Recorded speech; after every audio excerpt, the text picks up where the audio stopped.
So, చాలామందైతే ICET రాసే ఉంటారు. మరి ఐసెట్ అయితే రాసినాము. ఎంబీఏ జేయాలా? ఎంసీఏ జేయాలా? ఏది జేస్తే బెటరు? లేకపోతే గవర్నమెంట్ సైడ్ పోవాలా? ఐటీ మొత్తం ఆహ్, పడిపోయింది గదా! అని అన్ని డౌట్స్ చాలా మందికున్నవి. ఆ డౌట్స్ అన్నీ గూడా ఈ వీడియోలో క్లియర్ జేస్తున్నాను. ఎవరైతే 2 ఇయర్స్ గట్టిగా చదువుతా నేను, కన్సిస్టెన్సీతోని చదవగలను. ఇంటి దగ్గరున్నా సరే, హాస్టల్ నుండైనా సరే చదవగలను అనుకుంటే మాత్రం గవర్నమెంట్ జాబ్ ప్రిపేర్ కండి. యాన్యువల్‌గా పడేవి ఎస్‌బీఐ పీఓ గానీ, ఎస్‌బీఐ క్లర్క్ గానీ ఇలా ఉంటవి. ఆ గవర్నమెంట్ జాబ్ చూసుకొని వాటికి ప్రిపేర్ అయితే బెటర్. గవర్నమెంట్ జాబ్ అయితే ఏంటిదంటే మనకు వర్క్ స్టెబిలిటీగా ఉంటది. మనం జాబ్ నుంచి పీకేసే అవకాశాలు ఉండవు. సొసైటీలో రెస్పెక్ట్ ఉంటది. జాబ్ సెక్యూరిటీ ఉంటది.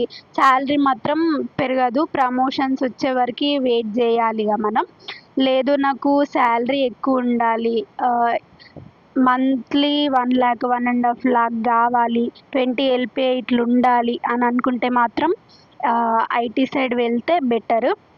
ఐటీ సైడ్ ఏంటిదంటే మనం ఒక 2 ఇయర్స్ గట్టిగా స్కిల్స్ నేర్చుకున్నామంటే ఓకే. మనం మంచి జాబ్ సాఫ్ట్‌వేర్ సైడ్ వెళ్ళొచ్చు. మంచి జాబ్స్ చూజ్ చేసుకోవచ్చు. ఇలా ఉంటదన్నట్టు ఎంసీఏ చేస్తే. మరి ఎంబీఏ జేయాలా? ఎంసీఏ జేయాలా ఇందులో అని అనుకుంటే మాత్రం ఎంబీఏ ఈజీగుంటది గదా! ఎంబీఏ చేసి గూడా మరి ఐటీ జాబ్స్ తెచ్చుకోరాదా? సాఫ్ట్‌వేర్ సైడ్ వెళ్ళరాదా? అనే డౌట్ ఉంటది. మనం ఎంబీఏ చేసి గూడా కోడింగ్ స్కిల్స్ నేర్చుకొని, కమ్యూనికేషన్ స్కిల్స్ నేర్చుకొని ఎక్కడైనా సరే నువ్వేం చదివినావు? నీ జీపీఏ ఎంత అని మాత్రం చూడరు. నీ స్కిల్స్ ఎంత అనేది మాత్రమే టెస్ట్ చేస్తారు వాళ్ళు. స్కిల్స్ స్ట్రాంగ్ ఉంటే మాత్రం ఎంబీఏ చేసినా పర్లేదు. మన కోడింగ్ స్కిల్స్‌ని చూసి జాబ్ ఇస్తారు. ఐటీ జాబ్ గూడా చేసుకోవచ్చు మనం. సో, ఇంకొక డౌట్ ఏంటిదంటే ఫ్యూచర్‌లో గ్రోత్ ఉంటదా? మరి ఎంసీఏ పడిపోయింది గదా! ఐటీ పడిపోయింది. ఏఐ ఆహ్, రోల్‌ని ప్లే చేస్తుందంటే మనం ఏ లాంగ్వేజ్ కోడింగ్ లాంగ్వేజ్ నేర్చుకున్నా గానీ దాన్ని ఏఐ టూల్స్‌ని ఎట్లా వాడాలి అనేది నేర్చుకుంటే సెట్ అయిపోతది. Job guarantee. మనకి ఫ్యూచర్‌లో గూడా గ్రోత్ ఎక్కువ ఉంటది. ఎంబీఏ చేసినా పర్లేదు. ఎంబీఏ చేసి గూడా కోడింగ్ స్కిల్స్ నేర్చుకొని సాఫ్ట్‌వేర్ సైడ్ వెళ్ళిన వాళ్ళున్నారు.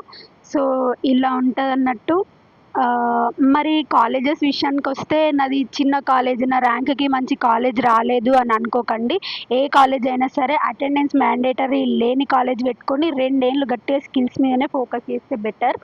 సో, ఇంకేమైనా డౌట్స్ ఉంటే కామెంట్ చేయండి.